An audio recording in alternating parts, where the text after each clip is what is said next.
Bienvenido a Convisión. Gracias, Roberto. La pregunta que en este momento se siguen haciendo muchos padres y representantes es hacia dónde marchará o está marchando la educación de sus hijos. Si todos estos procesos de ideologización que se vienen denunciando desde hace prácticamente 14 años realmente están en marcha y hay un proceso de, si se quiere, de lavado de cerebro de los niños y de los jóvenes estudiantes de educación primaria y secundaria. Sí, lo del lavado de cerebro es una imagen muy de los años 50, de la Guerra Fría, cuando salieron varios soldaditos norteamericanos capturados por Corea del Norte y en los medios de comunicación de aquel entonces ellos expresaban loas al régimen y atacaban a su antiguo gobierno. Y la gente pensó que los comunistas eran capaces de lavar el cerebro, una expresión muy dura. Después se entendió un poco más profundamente. Podría entenderse todo lo contrario, ¿no? Sí, que lo que se entendió fue que estos muchachos utilizaron un mecanismo de sobrevivencia, fueron inteligentes y ya llevados al borde de las torturas, etcétera, decidieron sumarse al coro como un mecanismo de sobrevivir. Más o menos lo mismo que hicieron algunos grupos de indígenas en América cuando le plantaron en el pecho un arcabuz y le dijeron o rezas a Jesucristo y entonces rezaron a Jesucristo y abandonaron. O te vas para el infierno. O te vas para el infierno de una vez, ¿no? Entonces, el gobierno es machacón en esto. Desde el año 2000 empezó, no cesa. Trata de cambiarle la mente a los niñitos, les reparte unas constituciones que son una grosería, porque sencillamente lo que están llenas, aparte de los 350 artículos, están llenos de cosas como esta. Hoy tenemos patria, Chávez, esto es en la Constitución, o locuras de esta, bueno, locuras no, militarismos de esto, subordinación. Eso viene incluido en la Constitución de como ilustraciones de la Constitución, claro, para los niños. O el padre Chávez con los niños, o sea, dejar que los niños vengan a mí, o la imagen de Chávez celeste, celestial. Bueno, además, ¿dónde habla la Constitución Nacional de subordinación? ¿Y subordinación a qué? Exactamente, pero hay una imagen donde aparece el pueblo yendo a inscribirse en un cuartel, milicianizándose, y después salen en la siguiente, ya vestiditos los tres con su cosa, y dice disciplina, obediencia, subordinación. ¿Esto se reparte única y exclusivamente en los centros de educación públicos? Sí, hasta ahora, 500.000. Ellos también han repartido por millones, los libros de texto de hace 3 años. Ahí esos libros de texto hay que trabajarlos con mucha seriedad científica y sentido pedagógico, porque no todo es pirata, no todo es negativo. No todo es negativo, hay que tener mucho cuidado en eso. Por ejemplo, son, desde el punto de vista de la igualdad de género, son muy cuidadosos y muy positivos frente a muchos libros del pasado. Ahora, Leonardo, de cualquier manera y desde cualquier punto de vista que se pueda tener a la hora de concebir la educación y la pedagogía de los niños, no se impone una manera de pensar, no se impone una doctrina, no se impone una ideología, y la diferencia no está en que hay ideologías buenas e ideologías malas para simplificarlo al máximo. Y yo diría que la gran ideología, o sea, es la constitucional. O sea, si por ideología entendiésemos, porque hay muchas maneras de entender eso, un sistema de valores, de principios y un conjunto de aspiraciones y una cierta interpretación de la historia de un pueblo, de alguna manera eso queda plasmado en una constitución. O sea, si entendemos por ideología doctrina, entonces nuestra doctrina es esa, y esa doctrina al final es una doctrina que está muy inspirada, la constitución anterior y esta, en el sentido social de la existencia. No olvidemos que los adecos es algo más que adecos, los adecos son socialdemócratas, los copellanos son social cristianos y los socialistas son y la iglesia tiene la doctrina social de la iglesia. Entonces todo, digamos, el que crea en este tipo... Y los empresarios inventaron ahora la responsabilidad social empresarial, ¿no? Entonces es una visión donde aquella visión de feroz, de ese capitalismo salvaje, sálvese quien pueda. O sea, en Venezuela hay ya un consenso, muy minoritario. Hay un consenso en torno a condiciones como el de la igualdad, por ejemplo, ¿no? Igualdad de oportunidades, por ejemplo. Yo creo que ahí estamos de acuerdo todos. La Declaración Universal de los Derechos del Hombre lo estableció hace Claro. más de 200 años, ¿no? Claro, pero donde no hay Todos consenso... los hombres nacen iguales. Claro, pero donde no hay consenso es cuando te vienen con unas pasguatadas, para decirlo en palabras de Dime, arte. por ejemplo, qué tipo de Por ejemplo, pasguatadas. cuando la ministro entonces saca en internet los nuevos conceptos para la educación media, entonces dice que antes hasta ahora, o sea, incluyendo a la gente del propio Chávez, ¿no? A su ministro, la educación forma un ser individualista para el logro de sus intereses personales. ¿Quién formó a Jordani? ¿Quién la formó a ella? ¿Dónde trabajaba ella? En la UCB, en la misma donde yo trabajaba. Fuimos colegas, estábamos en el mismo piso. Y ahora, la educación que ellos van a hacer va a formar un sujeto social para la búsqueda del bien común que contribuya con la construcción del modelo de producción socialista. Entonces, la Constitución no tiene una sola palabra de socialista. Si la Constitución es la doctrina común, la Constitución venezolana no es socialista.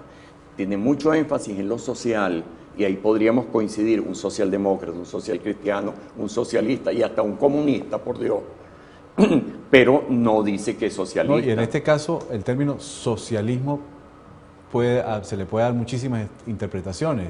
Es decir, ahí entonces queda al juicio de quien lee el concepto o lo recibe, asumir una interpretación. Claro, pero para los que están en el poder es el socialismo que fue formulando, desgranando Hugo Chávez. Esa cosa genérica que ningún académico, teórico, o sea, gente seria come con eso. O sea, que el socialismo del siglo XXI es una paparruchada, pero... Eso lo refuerza el aparato propagandístico, ¿no? Claro. Es decir, al joven se le dice socialismo y el aparato propagandístico se encarga de decir cuál es la concepción que se tiene o que tiene este régimen de lo que es socialismo. Claro, y socialismo es el montón... Es lucha de clases, por ejemplo. Ajá, y es el montón de ideas que Chávez, digamos, hilvanó. Y a veces se le deshilacharon y las volvió a hilvanar, o sea, él era...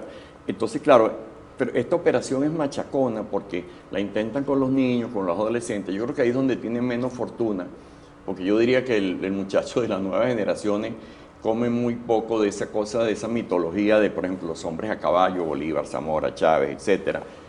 Ellos nacieron con los Transformers, por decirlo rápido, o sea... Entonces, el trueque, que es una cosa que es parte de la doctrina económica de este gobierno, el trueque como algo bueno, las monedas locales, etcétera. Por Dios, eso es feudalismo y más atrás. Entonces, todos estos muchachos, no importa que sean de La Lagunita, no importa que sean de La Candelaria o de Katia, estos muchachos son... ya definitivamente los del dinero plástico y los de las transacciones, por así sea de 50 bolívares. Eso quiere decir internet. Entonces que después de 15 años de intentos de adoctrinamiento a los jóvenes y a los niños, el gobierno ha fracasado. En gran medida.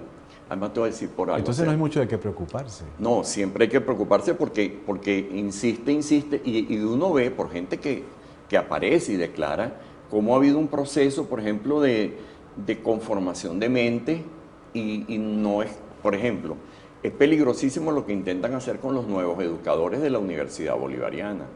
O sea, yo di clase en la UCB, ahí había un predominio en esa época, esas décadas, del pensamiento, digamos, de izquierda, pero nunca se dejó de enseñar y de incitar a la gente a leer todas las cosas, porque la UCB sabe que es una universidad. Tú vas a la Bolivariana, que eso no es una universidad, y les enchufan a los muchachos 500 páginas de esta cosa. Pensamiento pedagógico emancipador Esto latinoamericano. es para los muchachos, esto es lectura obligatoria, distribución gratuita. Entonces les meten aquí documentos de 16 personajes y tú dices, aquí está Simón Bolívar, perfecto. Aquí está Simón Rodríguez, perfecto. Aquí está Gabriela Mistral, la maestra, Premio Nobel de Literatura, perfecto. Aquí está José Carlos Mariátegui, el marxista pero original, peruano, y yo tengo libros de Mariátegui, pero está José Martí, que no era ningún marxista, pero era un libertario, muy chévere. Pero de repente te ponen a Ernesto Che Guevara, tú dices, ¿pedagogo de qué? O me ponen, por ejemplo, a Carlos Mar y Federico Engel, y digo, ¿latinoamericano de dónde? ¿Dónde es que nació? ¿En Chuquisaca? O en Río de Janeiro, el señor Carlos Mar. Antonio Gramsci. Gramsci es muy respetable analizar su pensamiento. Tiene planteamientos sobre educación, cultura, hegemonía, medio de comunicación. Sí. Hay que leerlo, pero sí. Es italiano, ¿vale? O sea, no es latinoamericano. Y el remate, Fidel Castro es pedagogo, ¿no? Fidel Castro a estas alturas, que una universidad me lo ponga como modelo de pensamiento emancipador, digo, no, Fidel Castro, fríamente hablando, sociológicamente hablando, es un tirano. El Fidel Castro de hace 50 años, cuando de Venezuela salió un avioncito, lo leí hace poco, un DC-3, que fue en diciembre del 58, con 30 y pico de ametralladora y fusiles Garand y fusiles Browning, a darle a él en la Sierra Maestra. Fidel Castro era un héroe contra un tirano. Pero después de 50 años al poder, hermano, tú eres un tirano, entonces emancipador. Y después remata con Hugo Chávez. Ah, también era pedagogo. Era beisbolista, showman, político, pedagogo. No, no era pedagogo. Este es un vulgar adoctrinamiento político. Chávez era todo para los chavistas. Claro, era Padre, Hijo y Espíritu Santo a la vez. Pero yo, para formar pedagogos, rechazo que él sea un pedagogo. Ahora, ¿qué le recomiendas tú a padres y representantes en este sentido? Que estén muy pendientes de esos libros que le están repartiendo a mansalva. Igual a los maestros. Esos libros, todas las cosas buenas, maravilloso. Todas las mejoras, perfecto. Pero sobre todo le echen el ojo al área de ciencias sociales, al área de historia, al área de geografía. O sea, ahí hay en muchos casos... ¿Tú tienes identificados los manuales, los textos que claro, pueden estar medio envenenados o envenenados por completo? Sí. Pero yo invito a los gremios a que hagamos talleres a partir del año que viene. Menciona alguno que otro que te venga a la mente. Página 51 del libro de quinto grado, Ciencias Sociales. Dice, desde el 2003 PDVSA reparte las riquezas petroleras con el pueblo a través de la salud y la educación. Y el hospital donde nació Hugo Chávez y la escuelita donde Hugo Chávez se formó y el Teresa Carreño y el hospital Pérez Carreño y todas las escuelas rurales y todo que hicieron Adeco, Pérez Jiménez, López Contreras, el propio Chávez, ¿de dónde salió? Del petróleo. Entonces están diciéndole a los niños de 11 años que eso es del 2003 para acá. O sea, eso es una barbaridad. Entonces un maestro, un padre tiene que corregirle esa barbaridad al muchacho. Leonardo, muchísimas gracias por habernos acompañado. Ha sido muy amable con nosotros. Gracias a ti. Bien, nosotros nos despedimos. Hasta mañana.